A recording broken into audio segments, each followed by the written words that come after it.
디모데후서 4장입니다. 디모데후서 4장이고요. 6절부터 8절까지 보겠습니다.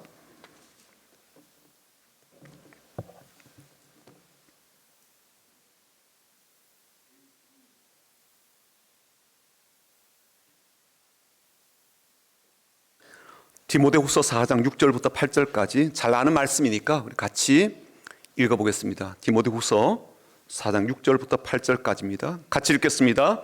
전제와 같이 내가 벌써 부어지고 나의 떠날 시각이 가까웠도다. 나는 선한 싸움을 싸우고 나의 달려갈 길을 마치고 믿음을 지켰으니 이제 후로는 나를 위하여 의의 면류관이 예비되었으므로 주 곧 의로우신 재판장이 그날에 내게 주실 것이며 내게만 아니라 주의 나타나심을 사모하는 모든 자에게도니라. 아멘.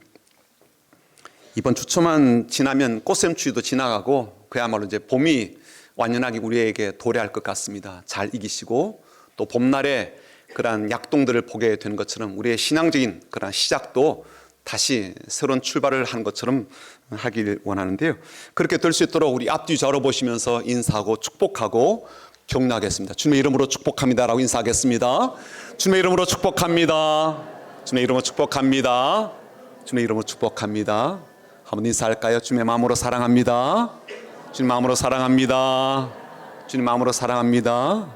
주님 마음으로 사랑합니다. 네.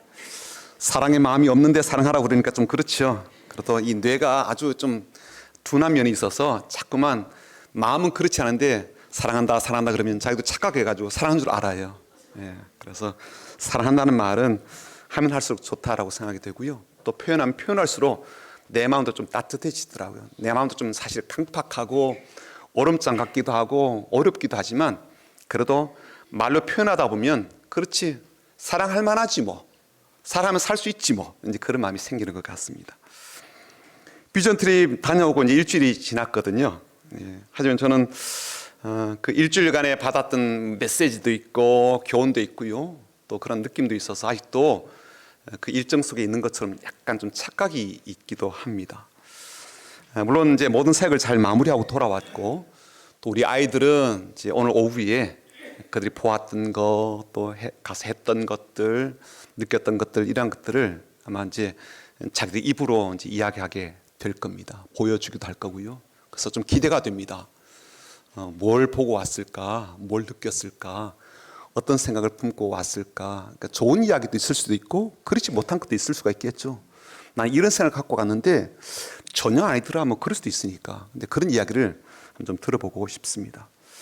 하지만 그들과 다르게 저도 저 나름 보고 듣고 느끼고 돌아온 것이 있습니다. 저는 이번에 이제 인도네시아를 이제 4번째 다녀왔는데요. 그러니까 첫 번째는 답사겸 다녀왔고요. 다녀오고 나서 이제 지난해 2월에 중고등 학생들 이끌고 그 전에 이제 아이들 모집해서 준비해서 그렇게 갔다 왔고 또 지난해 7월에는 2번째 청년부 데리고 갔다 왔고 이번에는 또 다시 중고등부 3기를 모집해서 3번째 또 다녀오게 되었습니다. 이번 비전 트립은 제가 계획하거나 기대했던 그런 비전 트립은 아니었어요. 계획했던 대로 안 되었기 때문에 망작이었다 그런 뜻은 아닙니다. 제 바람과 좀 다르게 흘러갔던 부분들이 있었기 때문에 그래요. 지난해 2월에 이제 다녀왔을 때 뭐 여기 소유리도 뭐 다녀오긴 하였습니다만 갔다 왔을 때 참 분위기 좋았거든요. 괜찮았지. 아이돌 되었잖아 그때. 예. 너무 좋았어요. 재밌었고 저도 야 신기하다 이거 뭐 이런 것 아이들한테 또 보여줬으면 좋겠다 막 그런 마음이 막 이렇게 끌어올랐으니까요. 너무 좋았습니다. 그렇게 갔다 오고 나서는 다른 아이들도 자연스럽게 합류할 거라고 생각했어요. 또 갔다 온 친구들이 막 이렇게 광고를 할 거 아닙니까? 갔더니 이렇더라, 뭐, 야, 좋더라, 뭐, 야, 어마어마해, 뭐, 이런 것들을 하면서 자연스럽게 분위기가 형성되어서 이 3기 모집은 그야말로 아이들이 그냥 너도 나도 가겠다 그래서 제가 좀 정리를 할 것 같은 그런 예상을 갖고 있었는데 이게 완전 뒤바뀐 거예요. 분위기가 너무나 무관심하고 냉랭한 겁니다. 가겠다는 친구가 별로 없어요.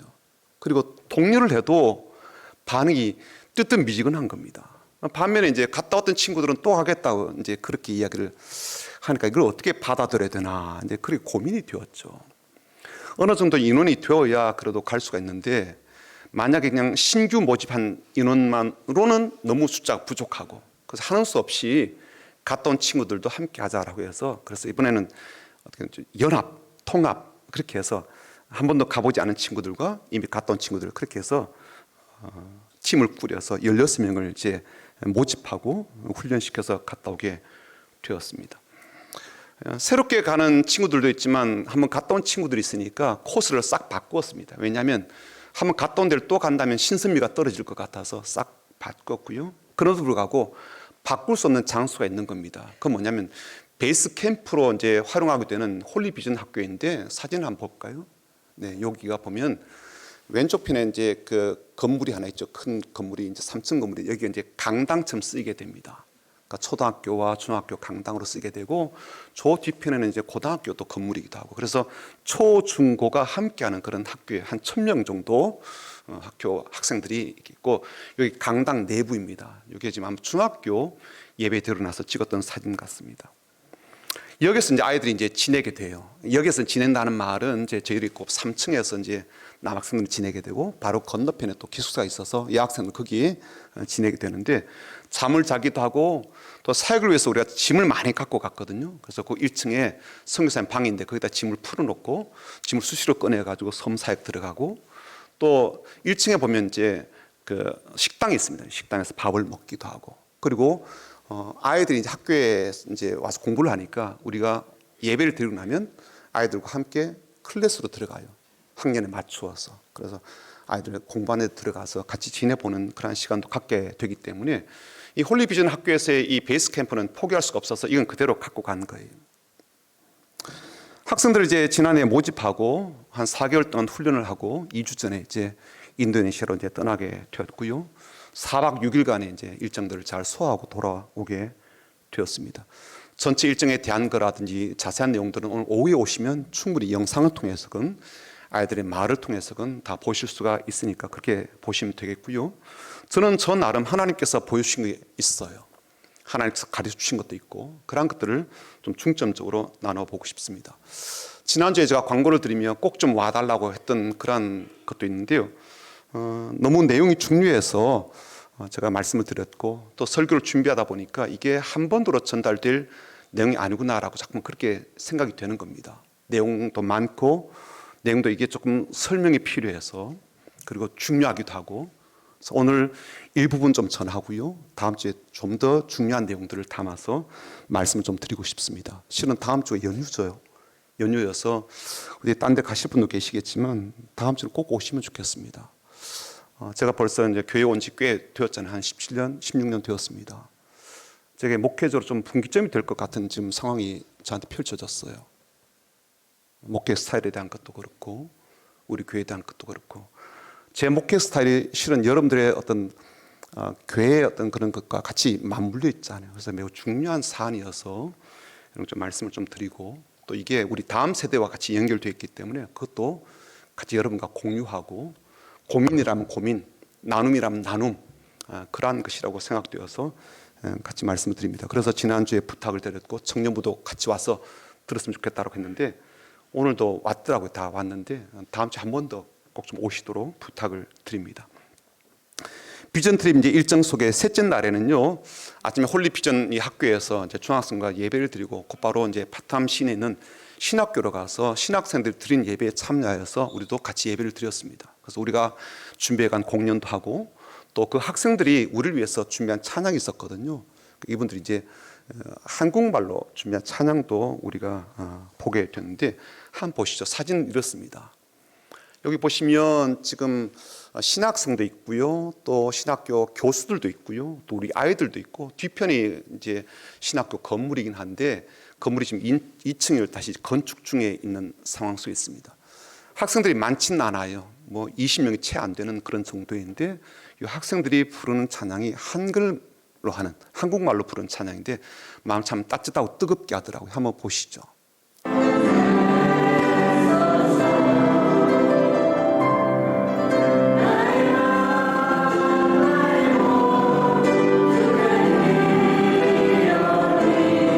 몇 명 되지도 않고 대부분이 여성들이고 그렇습니다. 어떻게 본다면 우리 학원보다 규모가 못하다, 그럴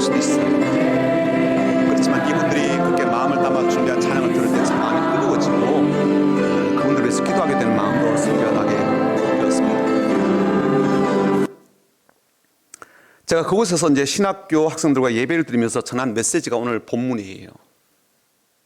사실 그 신학생들은 제 후배도 아니고 혹은 제가 가르친 학생도 아니고 선교사님이 지금 키우고 양성하는 신학생들이고요.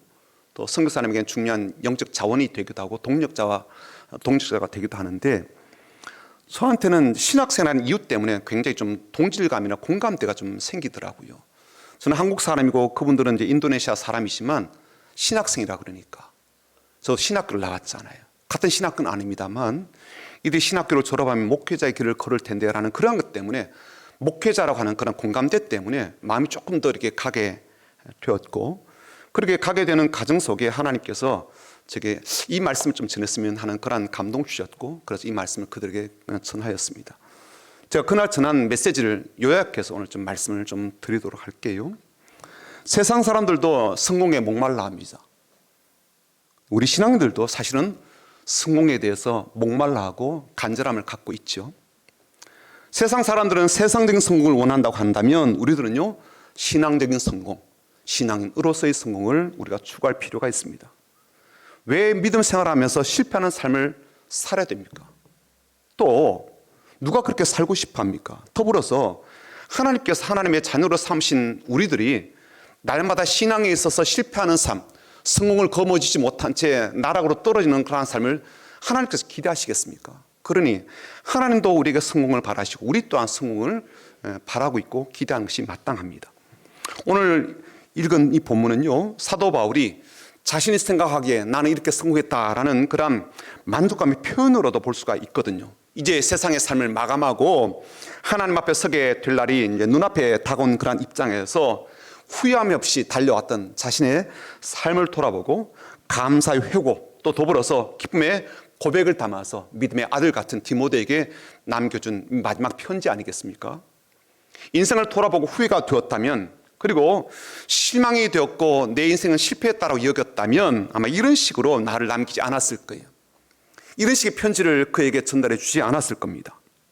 그래서 이 마지막에 남겨진 이 편지, 이 마지막 음성이 오늘 신학생들에게, 또 이 자리에 계신 여러분들에게 하나님께 주신 음성으로 들려지길 주님의 이름으로 축복합니다.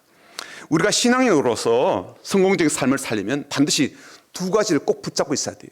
첫 번째는 뭐냐면 목표입니다. 목표, 목적, 방향, 목적지.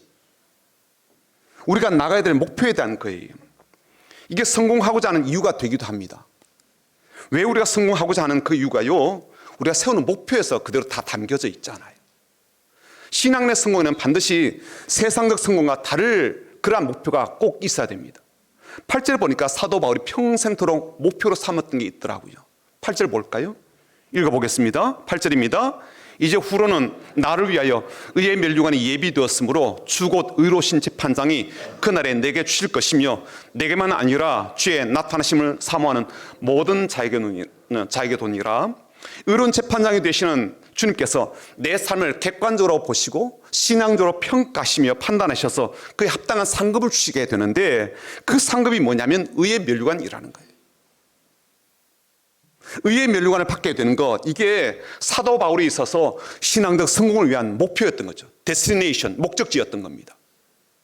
단 한 번도 잊은 적이 없고 다른 것과 헷갈리는 일이 없이 오로지 그것 하나만 바라보고 살았던 삶이 바로 사도 바울의 이 신앙적 여정이었던 거죠. 신학생 여러분도 그것 하나만 바라보고 그 비전 하나 붙잡고 공부하고 또 졸업하게 되면 그 비전 위해서 사역하게 되는 겁니다. 세상으로부터 주어지게 되는 인정도 우리가 좀 필요하고 힘이 되기도 합니다. 하지만 그런 인정이 아닌 세상으로부터 주어지는 어떤 보상, 경제적인 어떤 보장이 목표가 되어서는 안 될 겁니다. 좀 더 안락하고 편안하게 사는 것, 여롭게 살게 되는 것이 목표가 되어서는 안 됩니다. 우리에게는 하나님이 계시고 우리를 바라보시고 우리의 삶을 판단하시며 평가하시는 하나님이 계시고 주님이 계시기 때문입니다. 그 하나님이 나를 인정하셔서 주실 의의 면류관이 우리의 인생의 목표이자 그리고 우리의 목회의 목적지입니다. 우리에게는 하나님이 주시는 보상이 있고 하나님께서 보장해 주신 것이 있습니다. 그것을 얻고자 하는 것이 우리의 비전이요, 우리의 목표가 되어야 할 것입니다. 두 번째, 신앙적 성공에 있어서 꼭 필요한 것이 있다면 방법과 과정입니다. 남다른 목표와 신앙적인 목적지가 있으니까 당연히 그 지점에 이르게 되는 과정도 남다를 수밖에 없습니다. 그래서 사도 바울은요, 자신이 지나왔던 과정을 이렇게 설명합니다. 7절입니다. 읽어보겠습니다. 7절입니다. 나는 선한 싸움을 싸우고 나의 달려갈 길을 마치고 믿음을 지켰으니, 세 가지 과정을 계속 밟아왔다라고 이야기합니다. 첫 번째가 뭐냐면 선한 싸움의 과정이 있었다는 거예요. 반드시 싸워야 되는 과정이 있습니다.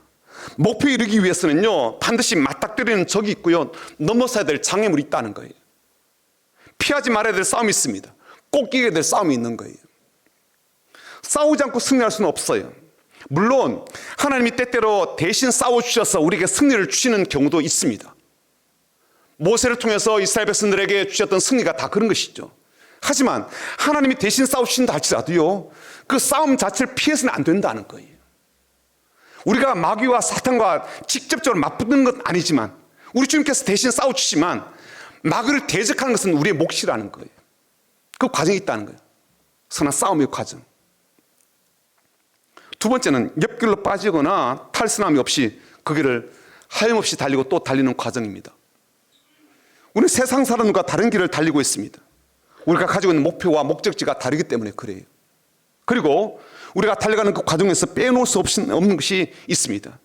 목회자가 되려면 목회자가 되는 과정이 있더라고요. 신학교의 과정이 있거든요.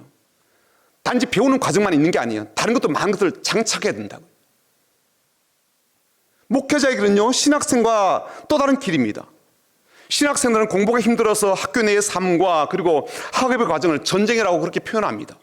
하지만 목회 현장은 지옥입니다. 제가 한국 드라마 중에서 재밌게 본 것 중에 하나가 미생이라는 그러한 드라마인데, 그 드라마의 대사 중에 이런 대사가 나옵니다. 직장인으로서 직장 내에서 살아내고 살아남는 것이 전쟁이고 전투라면 직장 밖에서의 세상은 지옥이다. 그런 대사가 나옵니다. 이제 여러분들이 신학생의 꼬리표를 떼고 목회자로 세움받아서 세상에 사는 사역의 현장, 목회장으로 가게 되면 그곳은 지옥과 다를 바가 없습니다. 그런 곳에서도 우리가 달려가야 될 길이 따로 있습니다. 그 과정을 잘 지켜내십시오. 세 번째, 마지막으로 사도 바울은 그 목표를 위하여 끝까지 믿음을 지키는 과정을 지금까지 해왔다라고 고백합니다.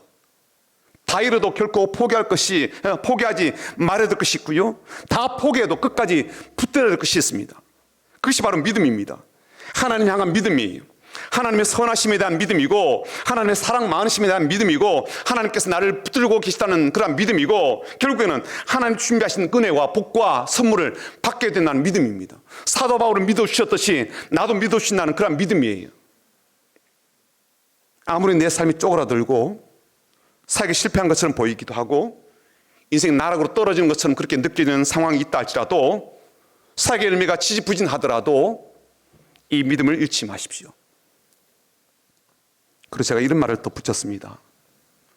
목표가 있어도 이런 과정이 없으면 그런 위대한 성공에 이를 수가 없고, 그런 과정을 잘 거쳤다 할지라도 목표와 방향이 다르면 결국 다른 목적지에 가 있을 수밖에 없습니다.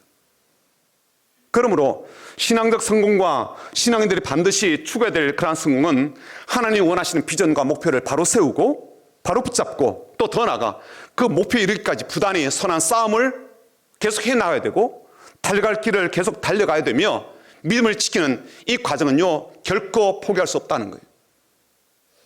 그런데 이 성공 도식을 제가 표현할 때 이렇게 표현했거든요. 보시면 중간에 플러스라고 돼 있죠. 그렇죠? 목표 플러스 과정, 이건 아니에요. 플러스가 아니고 뭐라고요? 곱하기예요. 곱하기. 더하기와 곱하기는 큰 차이가 있습니다. 어떤 차이가 있는가 하면, 더하기는요, 변수 두 가지 중에 하나가 꽝이더라도 나머지 하나는 남아있어요. 더하기니까.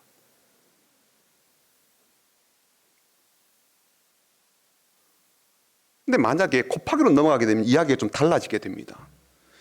변수 두 가지 중에 하나라도 꽝이면요, 결과는 꽝이 되는 겁니다. 곱하기는 그래요. 그러니까 목표는 잘 세웠어요. 과정이 잘못되어 있다면 그 결과가 꽝인 거예요. 목표는 없었어요. 하지만 과정은 잘 내가 따랐어요. 하지만 신앙적 성공 결과는 꽝이 되는 겁니다. 말하자면 목표와 과정은요, 서로 매우 중요한 기능을 하고 서로 귀한, 큰 영향을 서로 주고 있는 거죠. 두 가지 다 없어서는 안 된다라는 그런 뜻입니다. 한쪽이 안 되면 다른 한쪽도 안 되고요. 한쪽이 잘 되면 다른 한쪽도 그 영향을 줄 수 있다라는 그런 뜻도 됩니다. 그래서 성공의 목표가 성공의 과정을 제어하고 성공의 과정이 성공의 목표를 더 선명하게 하도록 그렇게 도와주기도 합니다. 그리고 지금까지 이렇게 삶을 살아온 모델이 있다라는 이야기를 제가 그들에게 들려주었거든요. 2000년 전 사도 바울이 그렇게 삶을 살았고 그러한 이야기를 디모데에게 들려주었는데 2000년 지난 지금도 이렇게 사는 삶이 있다.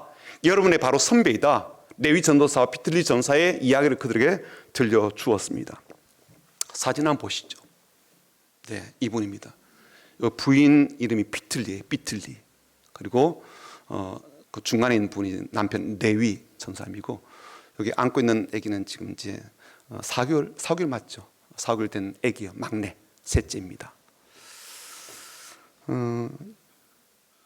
이 분들은 지금 신학생 그 후배들도 잘 알아요. 선배니까 자는데 지금까지 이제 섬에서 사역하고 있는 이제 분의 이야기를 그들이 한번 다시 들려주게 되었습니다. 이분들이 섬기는 교회 사진 한번 좀 볼까요? 네, 교회가 이런 모습이에요.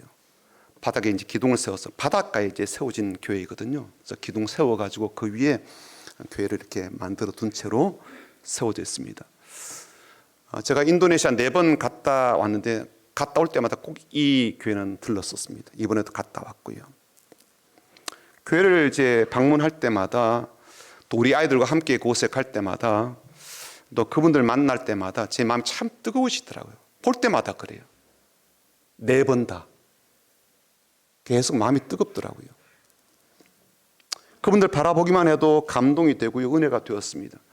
특별하게 그분들이 나한테 해준 건 없어요. 받은 것도 없고요. 근데 보기만 해도 그렇게 막 눈물이 나고 막 은혜가 되고 막 감동이 되고 막 그렇게 내 그 목회에 대한 마음가짐이 새로우시더라고요. 처음에 있으면 이제 찾아갔을 때 선교사님이 그간의 이야기를 들려주었습니다. 어떤 이야기였는가 하면 다른 사역자가 이제 브라강 바당이라고 하는 섬에 들어가 사역을 하다가 너무 힘드니까 던져버리고 뛰쳐나가 버린 거예요. 교회를 그만두고 나가버렸어요. 포기하고 이제 떠나버린 교회였는데 어느 누구도 그 열악하고 힘든 그 지역으로 다시 들어가려고 하는 사람이 없는 겁니다. 문제는 이 섬 자체가 크지도 않은 섬이지만 이슬람 전체가 이슬람 사람들이 다 살고 있는 지역이다 보니까 누가 교회를 계속 운영하지 않으면 교회가 사라지고 나면 다시는 교회를 세울 수가 없다는 거예요. 교회가 없어지는 거예요.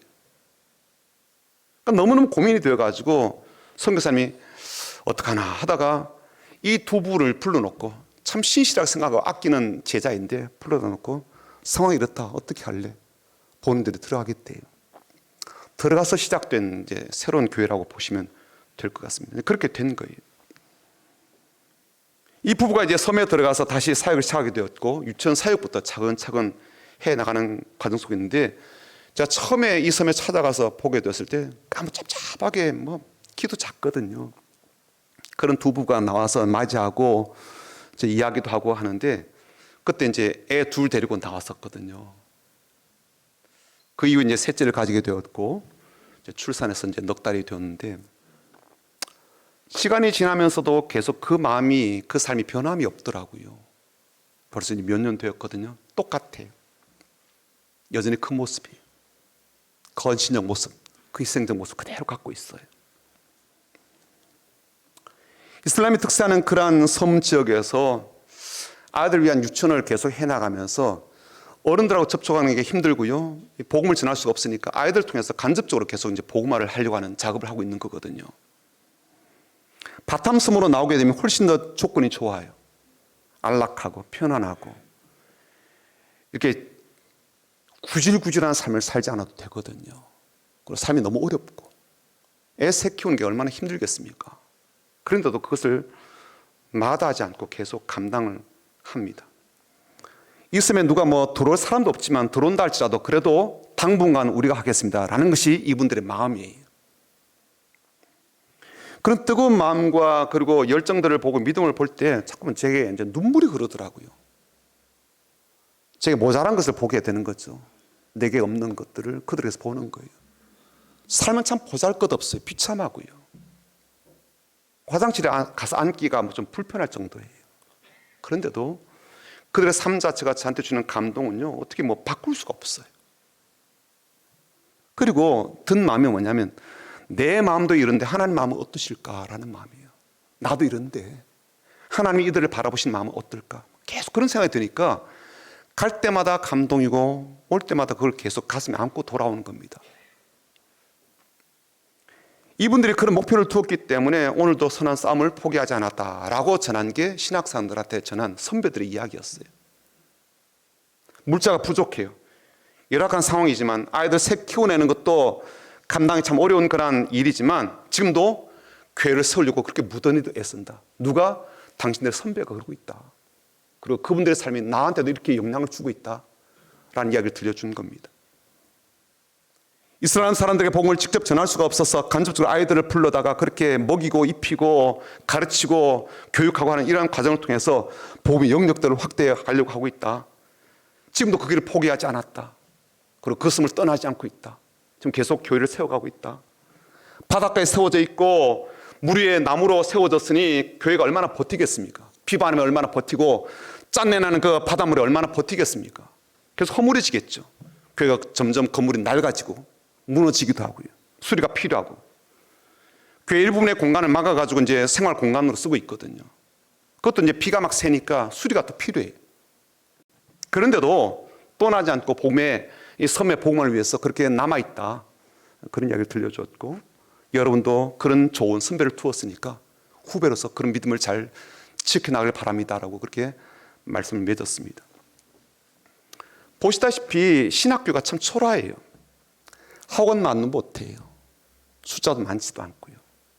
그렇지만 여러분들이 이런 선배가 있다는 그 자체만으로도, 그리고 그런 사람들이 살아내고 있다는 것만으로도 참 위대하다. 그런 메시지를 전하였습니다. 그날도 저희들이 이제 블락강바당 이제 교회를 가서 보니까 공사를 하고 있어요. 공사하는 현장을 좀 제가 영상을 찍어 왔는데 한번 보시죠.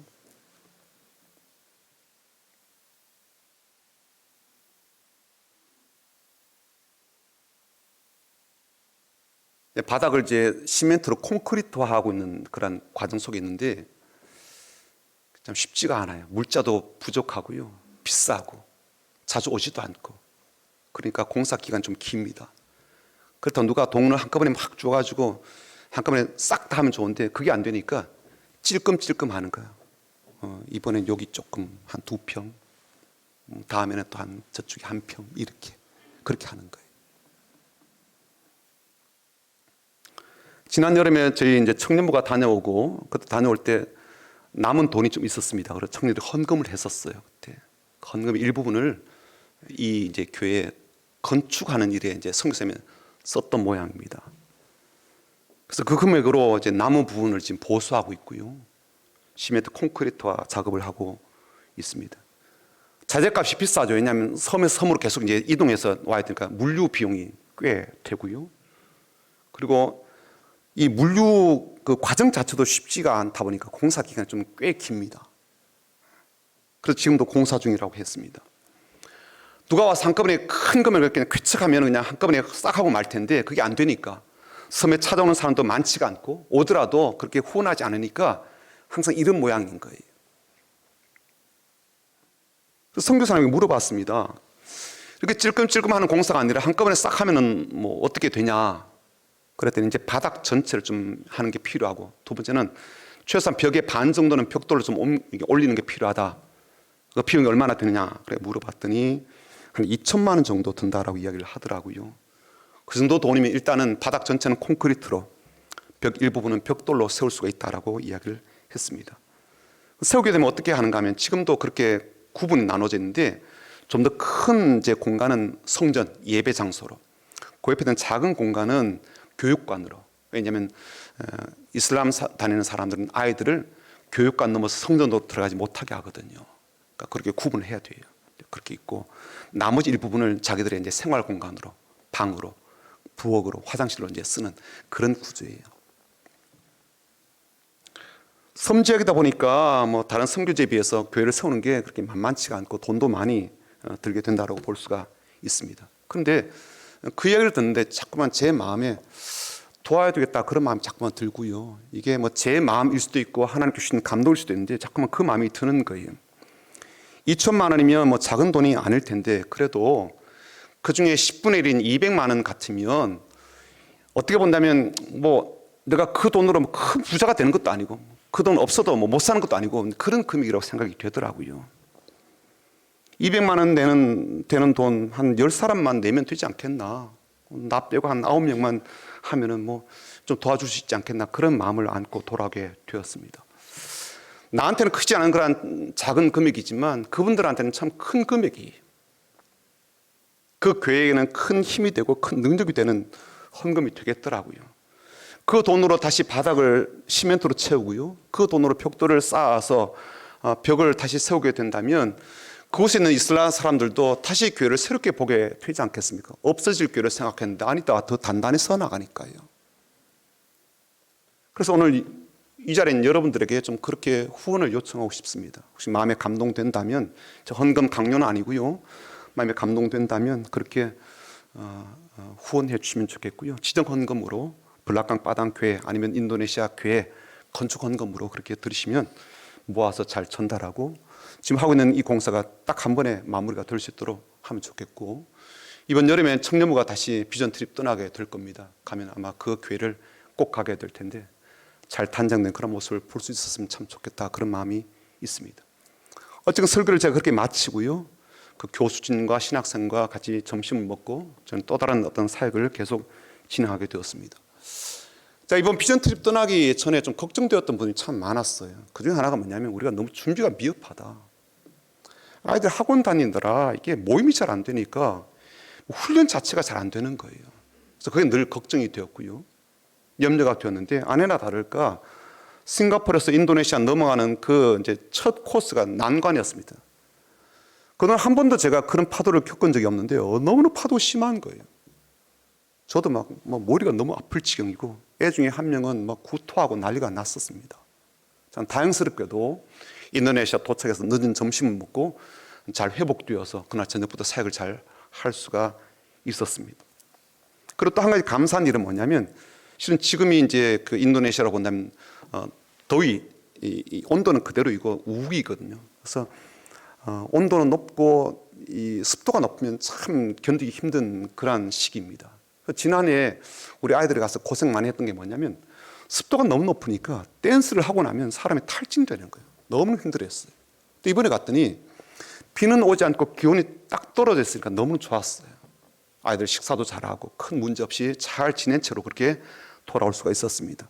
지난해하고 비교한다면 조금 더 많은 사역들을 했었습니다. 교회도 5군데나 방문했고요, 또 홀리비전 학교에서 중학교, 고등학교 예배도 참석했었어야 되었고, 또 신학교도 방문하는 그러한 일도 있었습니다. 그렇게 느슨한 편은 아니었지만 일정을 잘 소화하고 돌아올 수가 있었고, 또 그만큼 이 현장에서, 이 서울에서 부모님들 참 많이 기도하셨겠구나, 성도들이 우리 학생들 위해서 참 많이 기도 드셨구나라는 그런 것들을 많이 느낄 수가 있었습니다. 그런데 셋째 날 아침이었는데요, 아침에 6시 반에 식사를 하기 위해서 식당을 이제 모이게 되는데 3명의 학생이 먼저 내려왔어요. 그래서 아이들한테 뭐 잘 잤냐, 뭐 괜찮아, 밥 먹자, 뭐 이러면서 이제 밥을 이제 퍼주고 이제 그러다가 아이들과 앉아서 잠깐 이야기를 나누는데 굉장히 충격적 이야기를 듣게 되는 거예요. 그리고 저한테는 뭔가 띵 맞은 것처럼 그렇게 되어서 이게 진짜 맞는 말인지 아닌지를 확인하는 작업도 필요하겠다라고 생각되었고, 이게 나머지 일정과 저의 어떤 목회에 대해서 좀 크게 돌아보게 되는 발단이 되었습니다. 이 내용은 제가 다음 주에 말씀을 좀 드릴게요.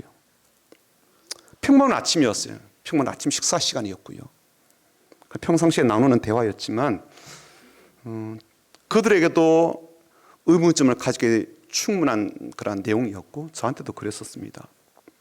그리고 왜 우리가 이곳에 오게 되었는지 다시 질문하게 되었고, 그리고 제가 제 자신을 돌아보게 되고 교회를 돌아보게 되고 제 목회의 어떤 방법과 방식에 대해서 돌아오게 된 이 모든 것도 그날에부터 시작이 되었습니다. 그런 깨달음을 안고 이제 한국으로 돌아왔는데 계속 제 안에 울림이 있는 거예요. 계속 생각하게 되고 고민하게 되고 제 남아있는 시간 속에 어떻게 교회를 섬기고 성도들을 이끌어가야 될 것인지 계속 고민하게 되는 부분이 저는 생각이 되었습니다. 그리고 그런 마음 때문에 여러분들에게 예배 속에 제가 메시지 전할 거니까 잘 들어달라고 부탁을 드렸고요. 단지 비전 트립에 대한 이슈만 아니에요. 그건 하나의 계기였습니다. 발단이었어요. 그리고 오히려 더 큰 어떤 이슈들을 제가 안고 돌아오게 되었고요. 이게 단지 오재찬 목사가 그냥 혼자만 보고 듣고 깨닫고 뭐 이렇게 왔다 이게 아니고 아이들한테도 제가 확인한 바입니다. 아이들하고도 확인을 해봤고 함께 갔던 김현지 집사님하고도 확인을 해봤고 또 신승률 목사님하고도 확인해 본 그런 부분이 있어요. 저 혼자 뇌피셜 하는 이야기가 아닌 거예요. 그래서 다음 주에 한 번 더 꼭 좀 오셔서 같이 이야기를 들으시면 좋겠고요. 또 하나님께서 주신 음성이라면 메시지라면 같이 받고 나가면 좋겠다라고 생각되고요. 누구나 다 우리 아이들한테 잘해주고 싶어요. 저도 마찬가지입니다. 잘해주고 싶지만 방법이 굉장히 중요하더라고요. 아까 그랬잖아요. 목표도 중요하지만 뭐도 중요하다고요? 프로세스, 과정도 중요하다고. 이게 두 가지 같이 돼야 되거든요. 그런 것들을 같이 공유하고 싶습니다. 오늘은 주신 말씀 그대로 신앙인으로서 또 신앙적 성공을 위해서는 우리가 거룩한 목표도 세워야 되고 비전도 방향 목적도 바로 세워야 되겠지만 과정도 중요하다. 이 세 가지 과정 우리가 선한 싸움을 싸우고 달려갈 길을 끝까지 달려가고 믿음을 지키는 이 과정도 중요하다. 이걸 잘 배우고 주님께서 주시는 이 귀한 영적 교훈을 잘 받아서 다음 세대도 우리 모든 어른 우리 부모님 세대들도 하나님께서 약속하신 우리 주님이 약속하신 그 의의 멸류관을 다 받게 되는 신앙적 성공을 반드시 누리게 되는 복된 교회, 복된 가정, 복된 성도 우리 다음 세대가 되길 주님의 이름으로 축복합니다. 아멘. 나로부터 시작된